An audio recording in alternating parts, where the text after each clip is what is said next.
Bonsoir à toutes et à tous. Très heureux de vous accueillir sur ce plateau du Grand Rendez-vous avec, comme chaque vendredi, Sokhna Benga et Mamoudou Tunkara. Dakar accueille du 3 au 5 mai 2012 le Salam Music Expo, le salon de la musique africaine. Cette rencontre, initiée par le Bureau Export de la musique africaine, réunit une centaine de professionnels de la musique du Sénégal et de l'Afrique de l'Ouest. Pour nous en parler, nous recevons aujourd'hui Cécile Rata, administratrice du BEMA et au Sénégal, et l'artiste Matador.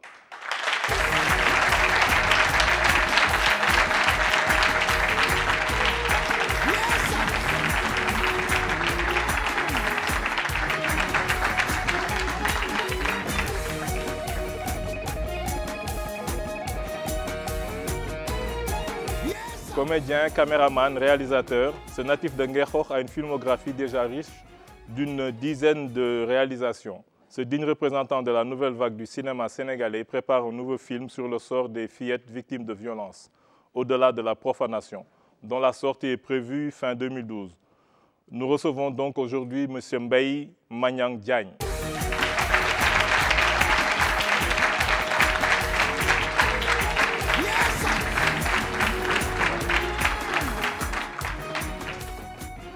Bonsoir à tous, bonsoir M. Diagne. Bonsoir. Donc, comme je l'ai dit tout à l'heure, vous êtes comédien, caméraman, réalisateur, scénariste. Vous êtes plus sensibilisé sur vous êtes plus spécialisé sur les films de sensibilisation et sur les documentaires. Vous avez été primé plusieurs fois, notamment pour Amina, la lycéenne. Qu'est-ce qui vous a poussé à emprunter ce type de documentaire? Voilà, merci beaucoup. Et donc je voulais faire une petite précision. Je ne suis pas natif de Nguekokh, je suis natif de Dakar. Mais bon, j'ai trouvé en tout cas une commune d'adoption qui est la commune de Nguekokh, donc qui m'a accueilli depuis plus de 6 ans. Voilà, donc pourquoi j'ai opté pour faire des films de sensibilisation? En réalité, j'ai commencé à évoluer dans les milieux des associations de lutte contre le VIH. Et donc, j'ai d'abord commencé par l'association SOA Sénégal, c'est Society for Women Against AIDS in Africa, et donc qui était dirigée par le professeur Eva Marie Kolsek et Dr Mamoudou Seck. Et donc très jeune, je travaillais dans cette association et donc j'ai embrassé un peu le monde de la sensibilisation. Et donc depuis, j'ai travaillé dans les structures donc, qui s'occupent un peu donc, de la prise en charge des jeunes et des femmes en situation difficile. Et donc j'ai travaillé dans ce domaine et ça m'a plu et j'ai continué. Il vous arrive aussi de faire de la fiction, parce que je pense qu'il y a un film que vous avez sorti en 2009 qui s'appelle Pour mieux vivre. Je pense qu'on a un extrait, une bande-annonce qu'on va passer tout de suite. Tchandoum, dès que c'est prêt.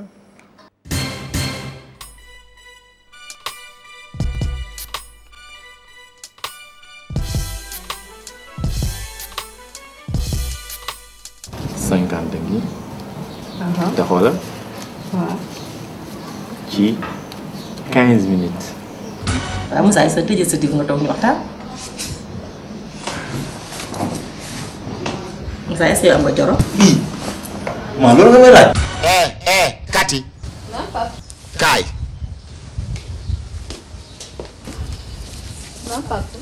yow kii mooy kat. waaye yéen ni ngeen def sama waa ji ay waa jël tey la say ngir yàlla ndax mu doon góor yow kii dafa yembar kii moo dul góor ñu dem fu sori man ak yow tey. Comment? ñu dem fu sori. J'ai envie de te sentir, Moussa. Tu comprends français, non?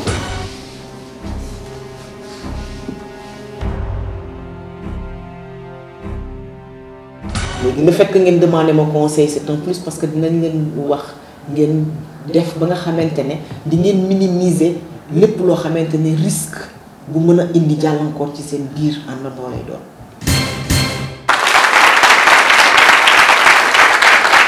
Donc c'est un film, je crois que vous avez sorti en 2009. Vous faites comment pour les distribuer vos films? Vous passez à travers la télévision? Non, en réalité, le film n'est pas encore sorti. Justement, faute de diffuseurs, Donc pour pouvoir... vous l'avez, d'après votre filmographie, je pense que vous l'avez réalisé depuis 2009. Je l'ai réalisé depuis 2009. D'ailleurs, l'ensemble des films que j'ai réalisés ne sont pas encore passés à la télévision, sauf le dernier, donc, qui a eu l'occasion à être diffusé donc, lors de la journée du 8 mars. Mais sinon, les autres films sont toujours en boîte et donc j'attends toujours un diffuseur. Et pourquoi vous ne les sortez pas sur DVD? Vous avez peur de la piraterie? Non, enfin... J'ai pas peur de la piraterie, mais c'est parce qu'en fait, derrière la confection en tout cas, des films, il doit normalement y avoir en tout cas tout un programme derrière pour pouvoir donc, articuler tout cela et donc pour que ça soit en DVD. Et donc, j'ai tout juste eu les finances donc, pour pouvoir faire le film, parce que je l'ai financé moi-même. Et donc, en cours de route, donc j'ai perdu complètement de l'allure. Nous avons reconnu tout à l'heure sur les images... Babacar Diallo, Elhadji Babacar Diallo, notre fou dans la foule ici, qui est sur une scène. Donc vous préparez la sortie d'un film prévu en 2012, Au-delà de la profanation, sur un thème qui est assez sensible, je pense, qui est le thème de l'inceste. Oui, en fait, je prépare le tournage d'un film qui s'appelle Au-delà de la profanation, en fait, qui n'est rien d'autre qu'une fiction de 26 minutes. Donc, qui est basée sur une histoire réelle. Qui est basée sur une histoire réelle. En fait, c'est une jeune dame donc, qui m'a raconté son histoire. Et donc, à travers le cinéma, j'ai essayé un peu d'argumenter son histoire pour en faire effectivement une fiction de sensibilisation. Donc, vous avez des partenaires avec qui vous travaillez. Vous dites que vous avez fait le film Pour mieux vivre sous fonds propres, mais les autres films de sensibilisation, vous avez des partenaires, vous travaillez avec des ONG? Non, je n'ai pas de partenaire, sauf le dernier, Le Rêve brisé. Donc, j'ai eu le soutien de l'ex-madame le ministre Awa Ndiaye, qui m'a soutenu pour la coproduction en tout cas de ce film Le Rêve brisé. Mais sinon, je finance mes films moi-même.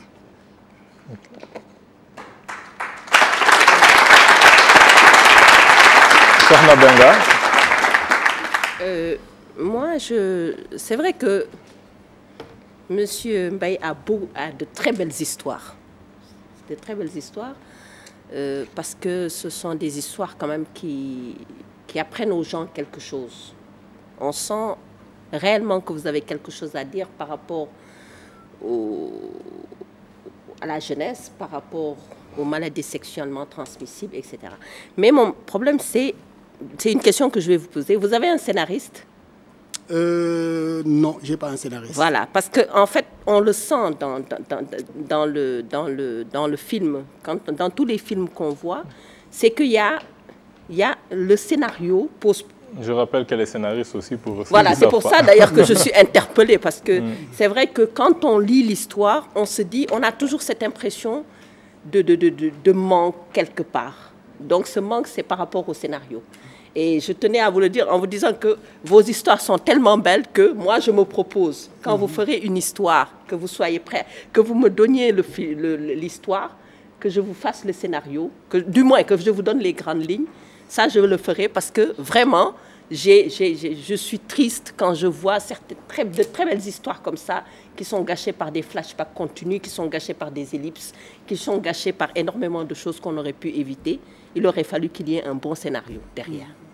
Mais c'est tout ce que j'avais à dire par rapport à... Parce que je trouve que quand même, ce sont des thèmes, aussi bien pour Le Rêve brisé que pour toutes les histoires qui sont passées, Amina, etc. C'est tellement intéressant, ça mérite d'aller vers le grand public.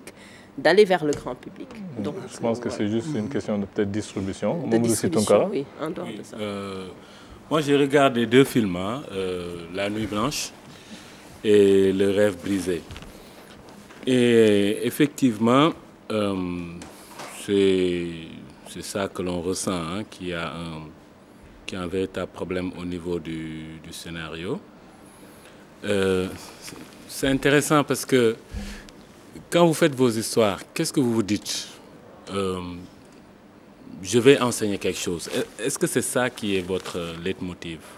Absolument. Oui. Quand je fais un film, La première chose qui m'anime, donc, c'est de dire que j'ai une histoire, il faut que je montre quelque chose. Parce qu'en réalité, derrière tout cela, je suis directeur diplômé d'État des collectivités éducatives. Okay. Et donc, chaque année, je forme des jeunes en collectivité éducative, dont El Hadj Boubacar Diallo en fait partie, parce qu'il fait partie des premiers que j'ai formés donc, depuis très longtemps. Et donc, nous encadrons aussi des enfants donc, en colonie de vacances. Et par exemple, un film comme ça, comme La Nuit Blanche, ça vous a coûté combien? Nuit Blanche, ça m'a coûté 1 million. 1 million. Que j'ai emprunté à la banque, que j'ai payé il y a quelques mois. Et les artistes, vous les payez combien? Il y en a combien dans la Nuit Blanche? Il y a bien une dizaine d'artistes? Oui, il y a à peu près une dizaine. Le plus souvent, c'est le partenariat communautaire. Oui. C'est-à-dire qu'en fait, c'est des amis, oui. C'est un bande de copains oui. donc, qui viennent, donc, en lisant l'histoire, se disent qu'effectivement, l'histoire les intéresse. Et quand l'histoire les intéresse, comme c'est des artistes comédiens comme moi, parce que moi aussi, je suis comédien, oui. et donc, on vous a vu. Hein. Voilà, donc, ils me supportent, donc, en tout cas, dans... Ils le font plus ou moins voilà, gratuitement. Okay. Et c'est tout juste là pour amortir l'argent de la production, okay. donc payer à manger. Et quand vous allez commercialiser, vous signez un contrat pour les intéresser quelque part, s'il y a des retombées? Oui, en fait, j'ai un contrat moral avec eux. Donc, quand, c'est pas écrit, c'est voilà, moral. C'est un contrat tacite. Donc, quand en fait, en tout cas, il y a des retombées, que je puisse les distribuer. Des raisons pour lesquelles ces films ne sont pas encore montrés à la télé. Parce qu'en fait, je ne peux pas me permettre de donner un film gratuitement à la télé parce que derrière, il n'y a rien. Parce que si je le fais quelque part, les gens vont me dire que voilà, la télé m'a donné quelque chose alors qu'ils ne m'ont rien donné. Et ça, ça pourrait créer un problème entre, en tout cas, avec mes partenaires. Oui. Moi, par exemple, dans le premier film que j'ai regardé, Le Rêve brisé, la première chose qui a sauté aux yeux, c'est que les traductions souvent posent problème aussi. C'est pas pourquoi. Qui a traduit le film? C'est vous-même, hein, sans doute. Hein? Enfin, oui, j'ai corrigé un peu la traduction, mais j'ai fait appel à un professeur de français. Ah bon? Voilà, oui. Un professeur quand même, de français, hein? Ouais. Non, il y a beaucoup de problèmes de. Par exemple, pour le Rêve brisé, quand le frère au défunt vient pour essayer d'épouser la dame Ronan, c'est ça? Ronan, effectivement. Alors, en sous-titrage, quelque part, on dit qu'il lui dit sorcière, mais il lui dit jamais sorcière, en fait. Et ça, je pense, c'est des choses qu'il faut corriger. Et pour moi, quand j'ai regardé, et comme dit Sokhna, comme il n'y a pas la scénarisation n'est pas professionnelle, on voit souvent que les choses sont très... Voilà, on s'attend à ça et c'est ça qui arrive. Et alors que si vous regardez, je pense, le fort des scénaristes américains, par exemple, c'est de vous dérouter. Alors que chez vous, les choses sont très... on sait que c'est ça qui va venir. Ok?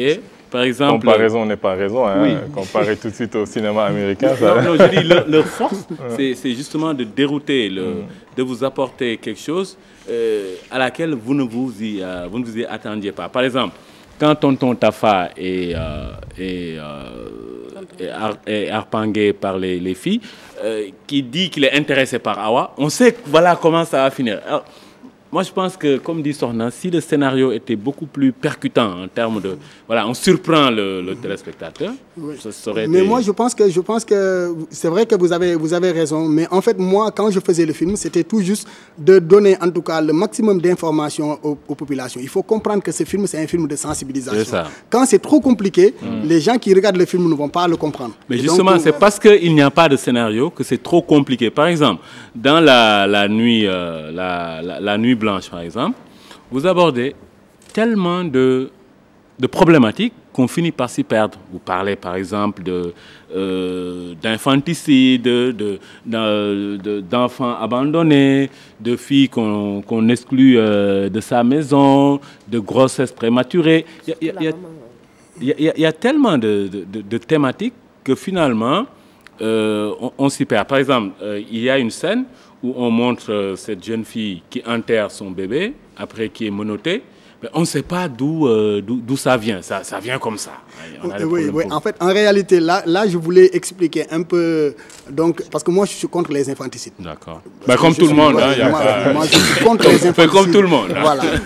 Voilà. Donc, comme tout le monde, je suis contre les Même infanticides. Celles qui le font, je suis sûr qu'elles sont contre. Et donc, moi, en fait, dans le film, je voulais montrer Effectivement, parce que le fait ne s'est pas réellement passé en réalité. C'est pour montrer que si jamais une personne, en tout cas, enterre son enfant, la chose qui va venir après, c'est le regret. Parce que vous l'avez si bien vu que la fille était en train de pleurer. Et ensuite, c'est la prison parce qu'on va vous arrêter.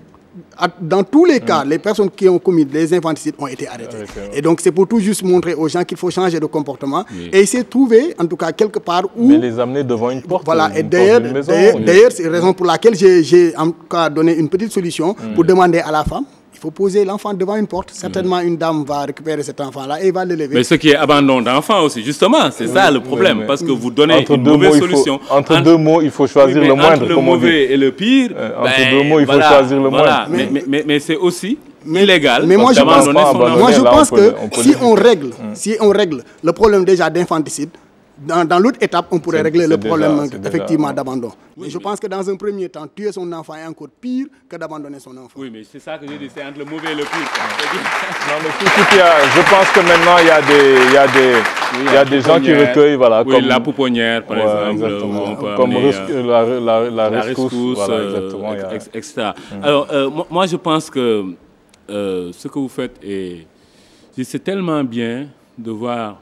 Vous êtes jeune, hein, vous avez juste 40 ans, bon, vous n'êtes pas vieux. Hein, donc, je vais avoir 40 ans au mois de juillet. Oui, de voir quelqu'un aujourd'hui, le cinéma étant mort au Sénégal, oui, le cinéma est mort, Sokhna. Est-ce qu'il y a des salles de cinéma?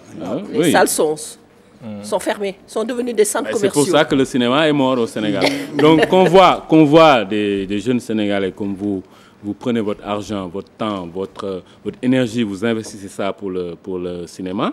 En tout cas pour le film, moi je trouve que ça, vous êtes à féliciter et vous êtes à encourager. Là où il faut apporter un bémol, c'est qu'il faut vous professionnaliser. Okay? Il faut qu'il y ait une construction scénaristique digne de ce nom, okay? Pour vous donner... parce que vous, vos concurrents aujourd'hui, c'est ça qu'il faut voir aussi. Vos concurrents, c'est aujourd'hui Monsieur Tout-le-Monde. C'est le cinéma américain, c'est la production française, c'est TF1, c'est TV5, etc. Mais donc, surtout le cinéma burkinabé, le cinéma ivoirien qui passe sur TV5, qui passe sur Canal, et nous, on n'a personne sur Canal. Parce que, par exemple, pour le cinéma burkinabé, ils respectent la scénarisation. Absolument. Le scénario est respecté. Il n'y a rien à dire. Et le problème, c'est que moi, contrairement à ce que Tunkara dit, moi, je n'ai pas l'excuse. Je ne permets pas l'excuse de dire facilement, oui, on a investi de l'argent, on a fait... Quand on entre quelque part, surtout quand on est africain, qu'on est sénégalais, on a ce devoir de professionnalisation. C'est ça qui fait le plus. Ça veut dire qu'aujourd'hui, qu'on écrive un livre, qu'on fasse un scénario, qu'on fasse de la musique, on doit aller vers la qualité. Cette qualité, il y a des bases. Pour le roman, il y a un schéma narratif. Pour le film, il y a le scénario. Et le problème, c'est que s'il n'y avait pas de scénariste au Sénégal, il y en a. Vous pouvez faire appel à ces gens-là. Mais tu vas le faire gratuitement parce qu'il n'y a pas d'argent. Non, mais le problème, c'est qu'on est tous dans le milieu. On sait qu'on ne peut pas donner les tarifs qu'on applique ailleurs. Ça, c'est sûr. Mais je veux dire, c'est des histoires tellement belles qu'elles méritent quand même qu'on prenne le temps. Que tu le fasses gratuitement, c'est ça. Elles méritent que tu le fasses gratuitement. Parce que, moi je veux dire, je donne même des cours de scénario. Je fais beaucoup de choses. J'aide beaucoup les gens. Mais je dis, c'est dommage pour ces histoires qu'on ait, surtout... Quand on parle de la mère qui enterre son enfant, il y a une ellipse qui est malvenue là-bas. C'est-à-dire qu'il y a une phase importante de l'histoire qui a été sautée parce qu'on voulait coûte que coûte faire passer alors que ça a desservi l'histoire. Oui, mais Sokhna Benga, maintenant le problème est réglé parce que le monsieur, il est d'accord qu'il va se professionnaliser parce que c'est pour le bien. Et surtout, elle va aider gratuitement. Mais en fait, ce qui est intéressant dans tout cela, c'est que moi, depuis quelques mois, je recherche en tout cas une équipe pour pouvoir travailler. Tout à l'heure, même, j'ai rencontré un réalisateur qui est là, et je pense que même c'est le réalisateur de votre émission. Et donc, je lui ai parlé effectivement de cela. Je lui ai dit qu'aujourd'hui, si on veut en tout cas repositionner le cinéma, si on veut repositionner le cinéma sénégalais, il faut que les réalisateurs se mettent ensemble. Parce que je suis sûr que les réalisateurs américains se mettent ensemble pour faire un bon film, surtout des films thématiques approprié au moment. Alors, dernière chose, on vous donne le grand rendez-vous Formula. grand rendez-vous Formula, c'est très simple. Ah ouais, c'est une formule nouvelle, oui, ça? Le grand rendez-vous Formula. Ah ouais. Okay. Là, tu es en train de plagier. Hein? Il y a un Formula quelque part là. Oui, mais je dis, il y a d'autres formulas ailleurs aussi. Mais il y a le grand rendez-vous Formula. Ah oui, tu me l'apprends, ça. C'est quoi le grand rendez-vous? Alors, c'est une formula qui est très simple. C'est que vous avez du talent, vous avez du cœur, vous voulez faire. Et nous avons ici, quelqu'un qui peut vous aider, et gratuitement. Donc, revenez avec ce que vous faites. OK? Et nous allons vous donner, de l'encadrement, OK, à travers Sokhna Benga, qui est scénariste professionnel. Et Thiandoum, qui est réalisateur professionnel. Et même je voulais même profiter également de votre émission pour pouvoir effectivement vous remercier. Moi, je pense que également l'objectif de cette émission, c'était ça, pour essayer de trouver, parce que Dieu m'est témoin, j'ai beaucoup de projets dans ce domaine. Parce que j'ai gardé le film qui me tient à cœur, c'est Péché ou Crime. C'est le viol d'une fille mineure déficiente mentale. Okay. Donc c'est un film de télévision. J'ai remarqué que vous avez que des thèmes vraiment dramatiques. Effectivement, parce que j'ai grandi dans ce milieu et donc vous êtes un grand acteur. Et surtout, moi, ce que j'ai apprécié, c'est qu'il ne s'est pas donné... il ne s'est pas taillé la part du lion, le bon rôle. Il a joué Tonton Tafa qu'il a assumé et qui viole une fille, etc. Moi, je trouve que c'est très bien ce que vous avez fait. Ça n'a pas été accepté par ma famille, mais bon, quand même... Non, ça, on doit vous féliciter pour ça. Donc, on vous remercie... On vous remercie d'être passé sur ce plateau, vraiment. Merci. Je ne sais pas si, Matador, vous avez quelque chose à dire par rapport à ce qu'on a dit tout de suite, là, au film, par rapport au scénario. Oui, je trouve que on est un peu proche, là, parce que ce qu'il développe dans ces films, c'est ce que nous développons dans nos textes, en rappant ou en faisant du slam. Et c'est important, comme ils l'ont dit, hein, voilà, c'est du gâchis, quoi. Parce qu'en ce moment, tout ce qu'on fait doit être vraiment être dans les règles de l'art et ça doit être vraiment un produit professionnel, quoi. Et je ne sais pas qu'est-ce qu'il va trouver pour moi. Nous aussi, on en a vraiment besoin dans la musique. Au moment où on écrit des textes, on fait de la bonne musique, mais il y a plein de choses qu'on ne peut pas faire au Sénégal et ça pose problème, quoi. Et je le félicite parce que aussi il y en a qui font des films que pour faire rigoler les gens, alors qu'il y a plein de choses qu'on a à dire dans ce pays et à travers la musique ou le cinéma, les films et tout, on peut vraiment construire quelque chose et rebâtir à la base et pas mal de choses dans la société. C'est hyper important, j'espère. Donc, si vous êtes là aujourd'hui, c'est parce que vous préparez le salon de la musique africaine, le Salam Music Expo, avec le BEMA qui est dirigé par Cécile. Donc, est-ce que vous pouvez nous expliquer un peu l'origine de ce festival? Oui, l'origine, ça remonte à plusieurs années déjà, à l'époque de Mamadou Konté, donc le fondateur d'Africa Fête, producteur de musique et manager de nombreux artistes qui sont aujourd'hui connus et reconnus, fondateur aussi du festival Africa Fête, qui avait remarqué que c'était pas facile de développer la carrière des artistes depuis l'Afrique, mais que c'était beaucoup plus facile quand on allait dans les marchés en Europe ou en Amérique pour faire connaître son artiste. Et du coup, il s'était dit, on pourrait essayer de faire un marché de la musique à Dakar, là où il était installé, pour essayer de promouvoir cette musique, mais aussi profiter d'inviter des professionnels, de discuter, d'échanger, de mieux se structurer. Et donc pendant 5 ans, à l'occasion du festival Africa Fête, il a organisé des rencontres professionnelles qui ont donné naissance à un réseau qui s'appelle le BEMA, le Bureau Export de la musique africaine, donc qui est une structure sous-régionale. Donc le siège social est ici à Dakar et qui est co-géré avec Africa Fête donc à Dakar. Et puis on a notre président qui est en Guinée, un vice-président au Bénin, un trésorier au Burkina, on a un bureau au Cameroun, en Afrique du Sud et une antenne en France. Donc vous organisez du 3 au 5 mai le Salam Music Expo. Vous en êtes à la 3e ou à la seconde édition. À la deuxième édition. Ouais, on a fait une première édition en 2010, donc avec Africa Fête, et là cette année, c'est la seconde édition. On espère qu'elle sera un peu plus grosse, donc on l'a fait sur 3 jours. Et c'est quoi le programme exactement pendant ces 3 jours? Alors, des rencontres professionnelles sur 2 jours, un marché de la musique, donc avec des stands, et il y aura une trentaine de stands, et puis quand des vous dites concerts. marché de la musique, c'est des rencontres entre les producteurs, les artistes. Marché, ça veut dire comme une foire si vous voulez, mais avec des stands, avec la possibilité, par exemple, la structure de Matador sera là et peut montrer tout ce qu'ils font en termes de formation, en termes de production d'artistes, etc. Donc il y a des festivals, des lieux, des studios d'enregistrement, des managers, des producteurs, des médias.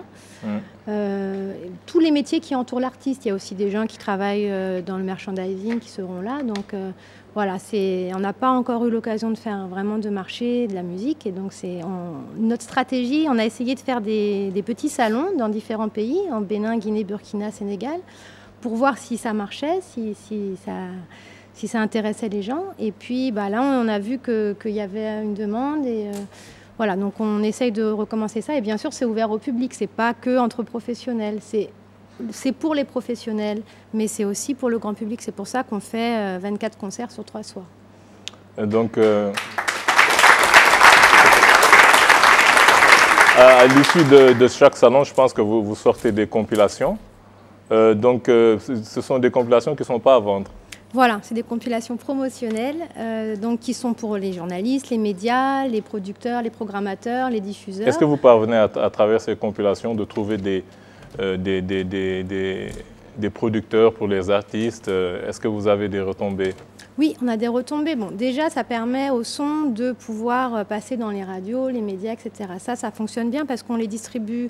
Bon, on les fabrique à entre 3 000 et 5 000 exemplaires. Ça part en Afrique, bien sûr, puisqu'on a notre réseau panafricain, mais aussi dans d'autres régions, notamment en Europe, en Amérique. On va régulièrement dans les salons type WOMEX, le salon de la World Music, ou Midem, le salon de la musique à Cannes, ou d'autres événements. Ça permet donc de diffuser ça. Et puis, évidemment, il y a des producteurs qui, des fois, entendent et disent « Ah tiens, ce son m'intéresse ».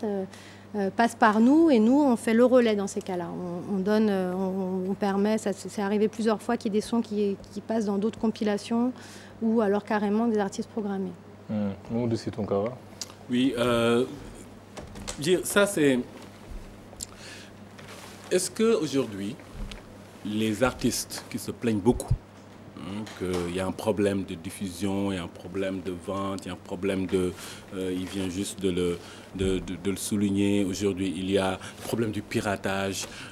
Comment vous intervenez-vous pour donner un ballon d'oxygène à ces artistes? On dirait que vous êtes là pour régler un problème et le problème semble toujours demeurer. Qu'est-ce qui se passe? Donc, on n'est pas là pour trouver les solutions à tout. On est surtout là pour les exposer, les montrer et permettre aussi au privé et au pouvoir public de mieux échanger, de mieux comprendre. C'est pas souvent l'occasion, on n'a pas souvent l'occasion de parler avec les pouvoirs publics. Là, dans ce cadre de ces rencontres, on a cette possibilité-là.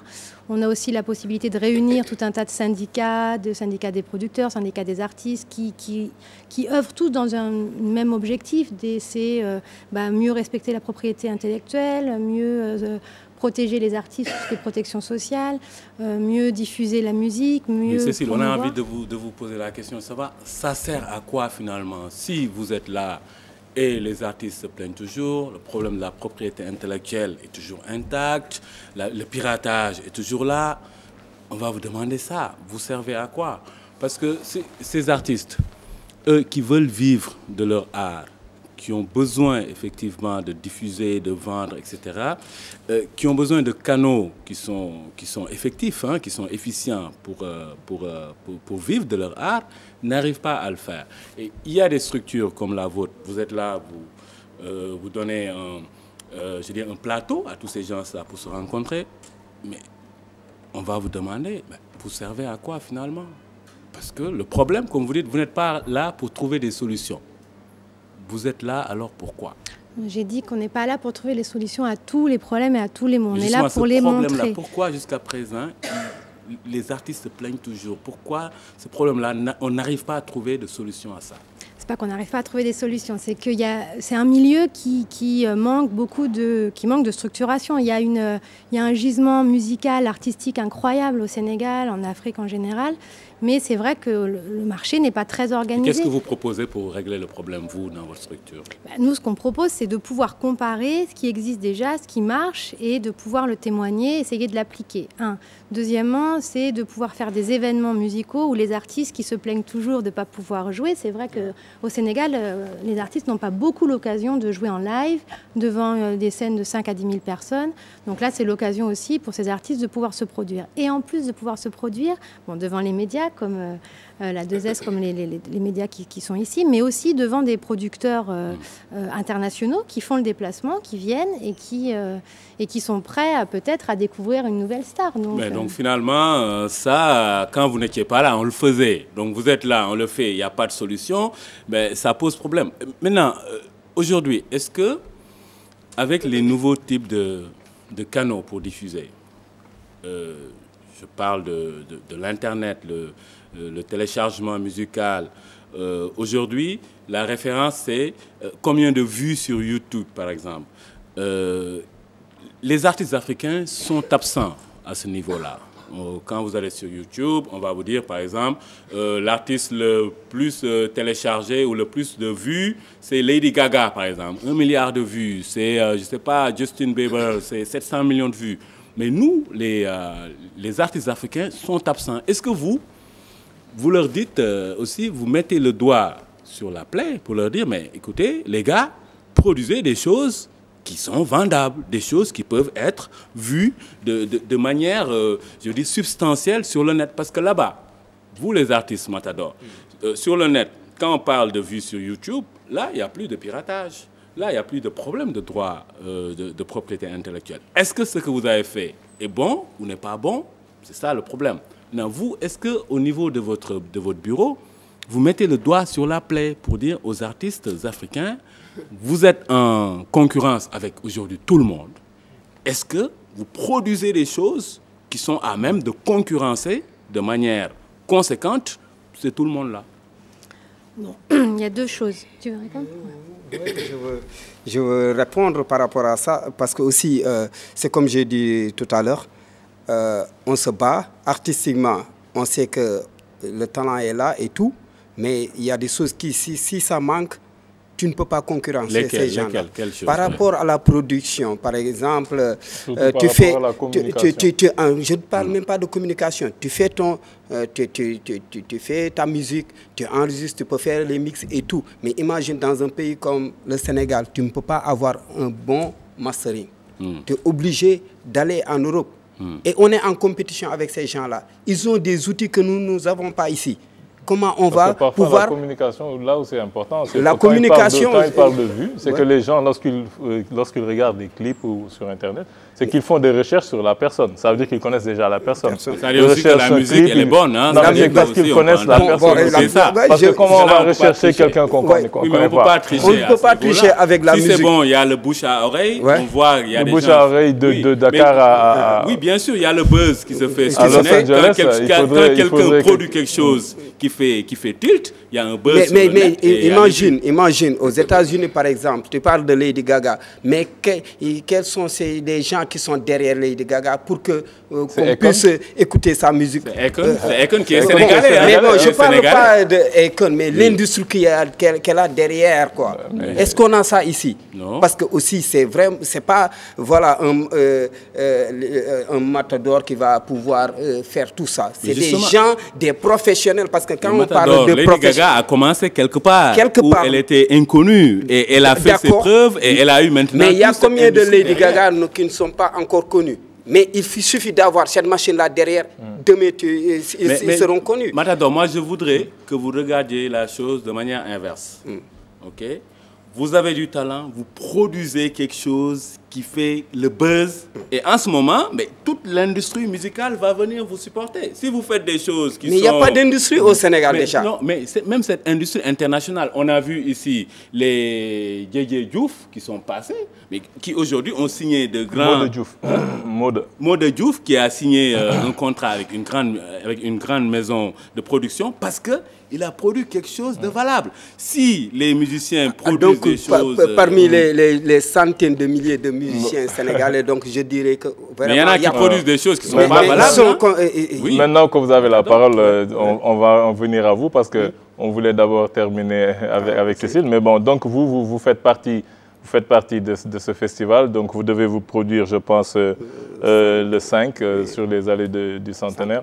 C'est vrai qu'on vous connaît bien dans le milieu, vous faites du rap et surtout du slam. Pourquoi le slam? Parce que c'est un domaine vraiment qui n'est pas très populaire ici. Oui, le slam, c'est de la poésie urbaine, c'est de la poésie orale aussi. Et ce qui m'a poussé vraiment à faire du slam, c'est que en 2001, j'ai eu la chance de travailler avec les arts urbains de Bruxelles. Donc, c'est là où j'ai découvert le slam et j'ai trouvé que c'était hyper intéressant. L'autre public qui ne pouvait pas capter ce qu'on disait dans le rap, vraiment pouvait capter le message plus facilement avec le slam. Donc, étant sénégalais et sachant que le Sénégal était classé, entre guillemets, 3e pays hip-hop, après les États-Unis, la France, je suis venu, je pense que c'était ici, même ici, 2STV, que j'ai prononcé pour la première fois le mot slam et les gens me parlaient de Slam Diallo. Personne ne savait ce qu'était le slam, quoi. Et pour moi... Je crois on a un de vos clips du prochain album qui doit sortir sous peu. Et qui n'est pas du tout slam aussi. Est-ce qu'il n'est pas slam? C'est rap, quoi. C'est du rap. Je pense, Thiandoum, si c'est prêt, on va voir cet élément.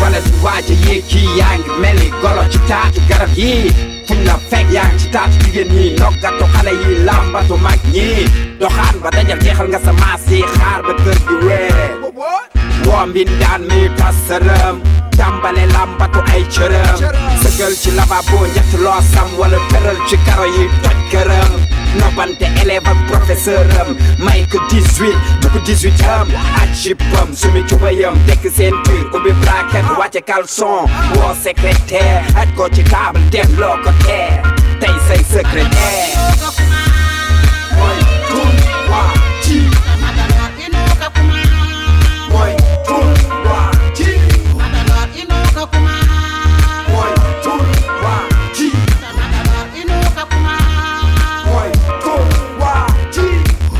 ci marché di lambaate lan ci super yi di tappaate dugg ci bus yi di tappaate. C'est un clip que nous avons en exclusivité dans le grand rendez-vous. C'est vrai que, comme le disait Maniang tout à l'heure, je pense que c'est vous qui le disiez, vous avez un peu les mêmes thèmes, vous dénoncez les mêmes choses. Donc c'est vrai que c'est très engagé un peu comme démarche. Oui, mais aussi je trouve que c'est notre rôle à jouer dans la société aussi. Voilà, il y a des choses qui se passent undergroundement et nous, on est censé dire ça et pour que les gens puissent faire attention à plein de choses parce que je pense que les élèves, et entre les élèves et les professeurs, il y a pas mal d'histoires. Et en tournant la vidéo, on m'a raconté pas mal d'histoires qui se sont passées entre des professeurs et les élèves. Et c'est des choses qu'on doit dire. Ça se passe parce que voilà, les enseignants, les professeurs, c'est des jeunes comme nous. Et oui, la façon dont les filles s'habillent et tout ça, c'est des débats. Et nous, on doit attirer l'attention des gens par rapport à ça. Et maintenant, les solutions, on doit trouver ça ensemble, parce que c'est ça qui fait le Sénégal aussi, quoi.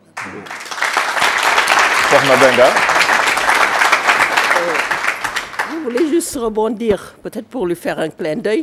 C'est aussi comme les garçons s'habillent, hein? C'est les filles et les garçons. Mais là, je dis moi tout le wadi, donc je pointe les garçons s'habillent correctement. Le problème sont les filles.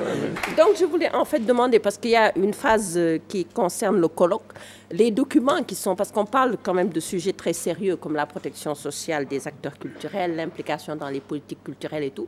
Et on sait aussi que ce sont des domaines où l'État a une part importante à jouer pour que ça puisse être converti en réalité. Ces documents-là, qu'est-ce que vous allez en faire? Vous allez les mettre dans les tiroirs comme d'habitude, parce qu'on sait qu'au Sénégal, c'est vrai qu'on est très fort en matière de réflexion, qu'on a dans nos archives énormément de documents qui auraient pu servir, mais qui ne sont pas utilisés. Donc, qu'est-ce que vous allez faire de ces documents-là? Est-ce qu'il y a une suite accordée à ces documents? Est-ce que vous allez remettre, je ne sais pas, au ministre de la Culture, ou qu'est-ce que vous allez faire?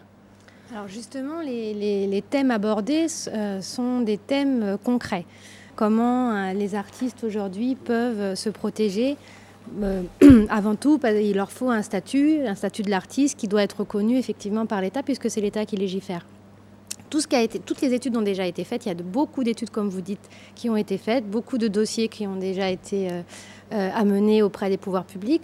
Là, l'idée, c'est effectivement qu'on puisse trouver des solutions applicables dans les mois à venir et pouvoir interpeller le gouvernement à ce niveau-là. Donc, ce n'est pas des rencontres que entre privés, c'est des rencontres aussi avec les représentants des pouvoirs qui seront là. Et évidemment, tout l'objectif, c'est que ça avance. On n'est pas là pour faire des études. Il a confirmé sa participation, il est chanteur. Ah, normalement, on espère. Hein. Mais c'est-à-dire, je pose la question parce que là, on voit dans le sujet la protection sociale des acteurs culturels. Quand on sait que déjà, du point de vue, moi, je suis écrivain, mais il y a une assurance maladie, une assurance vieillesse, etc., qui ont été souscrits par les acteurs culturels. Ça veut dire que moi, je peux, parce que déjà, comme vous dites, ce chantier est déjà devant les autorités, est entamé. On travaille avec les assureurs et tout. Il y a eu une réunion récemment, jeudi dernier, où beaucoup d'artistes ont signé, ont souscrit. Bien avant, il y a eu d'autres réunions. Donc, ce sujet-là, ça sert à quoi? Il y a tout ce qu'on aborde, on ne l'a pas inventé, c'est pas tombé du ciel. Tout ce qu'on aborde, c'est des thèmes qui sont très sensibles et d'actualité. Vous parlez de la protection sociale, vous parlez par exemple tout ce qui est droit d'auteur, la société de gestion collective, ça c'est aussi quelque chose qui est vraiment à l'ordre du jour, puisque depuis plusieurs années, on a voté une loi qui n'est pas appliquée, mais l'idée c'est quand même que les acteurs, les artistes soient responsables de cette société de gestion collective. Si on parle de droit sur le net, on en parlait tout à l'heure, c'est aussi pour savoir comment protéger ses œuvres, comment protéger le contenu sur le net. Donc le travail avec les réseaux, comme vous dites, il y a beaucoup de réseaux qui existent, beaucoup de syndicats, beaucoup de fédérations, mais concrètement, qu'est-ce qu'elles font pour que ça avance? Quand on sait qu'on évolue tous dans la même direction et qu'on a tous envie de mieux structurer les choses et que les lois s'appliquent et que les décrets s'appliquent et que finalement on puisse travailler de façon mieux organisée. L'objectif de ces rencontres, c'est de mettre à plat. On n'est pas l'État, on est une structure privée, mais on se veut fédérateur et on essaye de mettre en lumière un petit peu les choses qui méritent d'avancer au Sénégal. Alors, au Sénégal, il y a tellement de choses qui marchent très bien et qui sont vraiment à la pointe, mais il y a d'autres choses et à ce niveau-là, c'est vrai qu'il y a d'autres pays qui avancent mieux. Donc on invite aussi des professionnels d'autres pays qui témoignent et qui expliquent comment ça se passe. Là, vous dites qu'au niveau de la sécurité sociale, il y a une assurance qui existe. Oui, il y a une assurance qui existe, mais demandez combien d'artistes ont accès à cette assurance. Très peu. Finalement, mais ça date d'une semaine. Donc je pense que beaucoup d'artistes n'ont pas encore adhéré. Tout à fait. Donc c'est pourquoi je demande, est-ce que vous avez impliqué? Parce qu'en fait, le problème, c'est que c'est bien beau qu'on discute de beaucoup de choses, mais on a appris au Sénégal aussi qu'il faut impliquer ceux qui commencent à travailler. Mais je pense qu'ils seront là, vous parlez de qui? Non, je dis en général, sur beaucoup de sujets. C'est-à-dire qu'on doit éviter quand même d'être dans des sujets où on travaille, alors qu'il y a quelque chose qui existe déjà. Peut-être ce qui est mieux, c'est d'appeler ces gens-là. Mais je pense que ces gens-là seront là. Si on pense aux mêmes, je pense qu'ils seront là. Tu parles de qui, là, aussi? Il faut le dire, on verra. Parce qu'on verra. Oui, mais tu parles de qui, Sokhna? Tu parles de qui? Tu ne cites personne, hein, ici. Non, mais je ne cite personne. Je veux dire, moi, j'ai dit qu'il y a eu une réunion mais le but de la société de gestion collective... On parlait de la FEMEC. La FEMEC sera représentée. Oui, la FEMEC sera représentée, bien sûr. C'est ça le but de la société de gestion collective. C'est ça. Non, mais elle m'a rassuré, la FEMEC sera là. Une dernière question pour Matador, juste pour Matador. Juste une chose, Cécile, c'est-à-dire que pour moi... Je dis pour Matador, tu dis Cécile. Oui, bon, une dernière question, parce qu'on est à la fin, justement. Les dames d'abord, hein, Cécile. Alors, juste une dernière chose, c'est que moi j'ai l'impression, vous avez dit, hein, Cécile, que nous avons une panoplie de lois, de textes, etc., qui ne s'appliquent pas. Tout simplement parce que souvent, nous importons, nous calquons des choses qui viennent d'ailleurs, hein, et qui ne peuvent pas être opérationnels chez nous.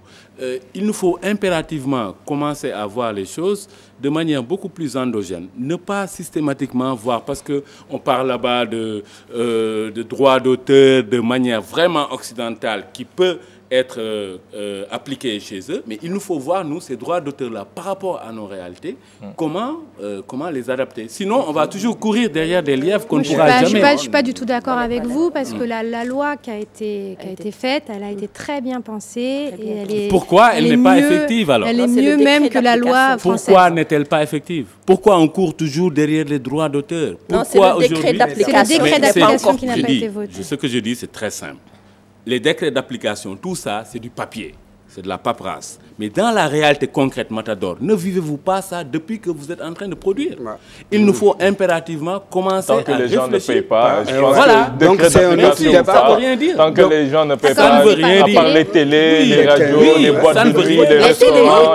Matador, vous êtes d'accord que le décret d'application, c'est un papier? Mais bon, moi, je pense que s'ils signent ça, ils vont mettre les moyens d'accompagnement. Il y a combien de décrets d'application signés dans ce pays? D'accord, je suis d'accord avec toi. Ça ne sert à rien de signer des décrets comme ça et laisser les gens faire tout ce qu'ils veulent, quoi. Mais il faut coercition derrière, il faut vraiment une rigueur derrière et tout, quoi, pour que les gens Matador, vous, ça, par exemple, sur en parlant d'Internet, vous avez des clips sur YouTube, n'est-ce pas?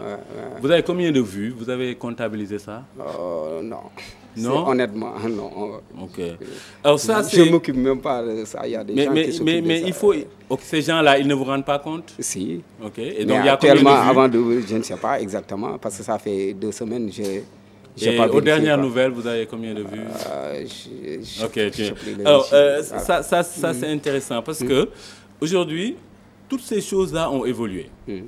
Okay, les canaux de diffusion ont évolué, les canaux de commercialisation ont évolué. Est-ce qu'aujourd'hui, vous, les artistes sénégalais, vous qui êtes dans le rap, le slam, etc., et qui êtes en concurrence avec les grands de ce monde, hein, parce que quand vous êtes en rap, vous êtes en concurrence avec aussi bien Jay-Z que, etc. Quand vous êtes en slam, si, Matador, mais moi, je ne vais pas vous évaluer. Vous êtes en concurrence avec Jay-Z. Artistiquement, je dirais oui, mais... mais quoi? Non, mais c'est un artiste. Voilà, mais c'est un artiste. Aujourd'hui, le footballeur, c'est vraiment pas ma tasse de thé. Ce que tu fais là, moi, je préfère ça. Le son qui sort, qui vient. Mais c'est pourquoi je dis artistiquement. Je préfère ça à Jay-Z. Mais pourquoi Matador a peur d'être concurrent de Jay-Z? Non, j'ai pas peur. Je n'ai pas peur de personne. Je maîtrise ce que je fais. C'est quoi le problème? Pourquoi dès que j'ai dit Jay-Z, j'ai vu que tu es... Parce que Jay-Z, il a Beyoncé, quoi. C'est peut-être Beyoncé qui lui fait peur. Mais il a tremblé là quand il dit Jay-Z. Mais non, il a vendu 50 millions d'albums, mais voilà, c'est ça, je parle de ça. Parce que la différence, ça se trouve là-bas, quoi. Mais c'est parce que même il fait... Sur la production, quelles sont les chances qu'aurait eu Akon s'il était resté au Sénégal? Voilà, c'est ça. Avec tout son talent, qu'est-ce que serait Akon s'il était resté ici au Sénégal? Mais on l'aurait découvert. Ouais, mais il ne serait pas allé plus loin que... Artistiquement, je sais que, voilà, je n'ai pas peur. Mais quand j'ai dit où, parce que, voilà, le cachet de Jay-Z, voilà, je pourrais faire vivre la moitié des habitants de Thiaroye, quoi. Très bien. Alors, le slam. Mais je pense que là, ouais, on est à la fin. Ouais, ok, ouais, le slam. Le slam, nous, on ne connaît pas beaucoup. Hein, on connaît juste Grand Corps Malade. Voilà, les Abdel Malik. Alors, vous connaissez Matador quand même. Oui, voilà, il y a Matador qui est là. Alors, Matador, ce slam-là, les Sénégalais ne le connaissent pas très bien. C'est de la poésie urbaine, différent de la poésie senghorienne, hein, Sokhna. Et ce slam-là, aujourd'hui, si vous devez slammer, vous, est-ce que vous pouvez nous slammer un tout petit peu sur le changement de régime qu'il y a au Sénégal? Oui. Et c'est pour vous dire que moi, j'ai opté de faire du slam en Wolof, juste parce qu'il y a plein de jeunes, ils pensent que comme faire du slam, tu dois faire ça en français. Ah, et on a notre langue. Parce que c'est né là-bas, mais allez-y. Tribord, babord, babord, ba tribord, débordé bépp boor, ñii di dem, ñii di door, xëcc yóbbu sa boor, jot ci yëfi góor, xëccoo nguur kese fi waraloon bii mba boor, liñ doon xaar ci moom la ñu bëgg si yow. Non,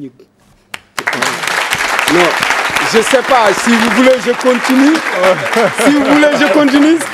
Parce que, voilà, c'est pas trop gentil, je sais pas, moi, Ah ouais, mais nous, ben, on si vous voulez, je trace. Hein. Ah ben nous on censure rien, hein, je sais pas si... Ok. liñ doon xaar ci moom la ñu bëgg si yow.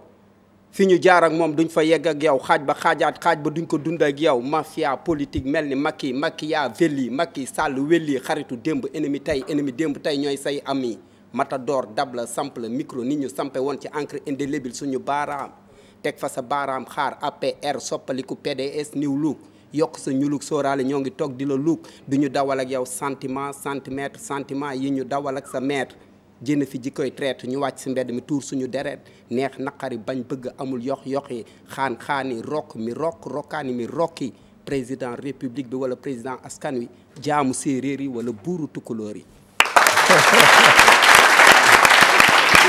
Je pense que le message, je pense que le message est passé.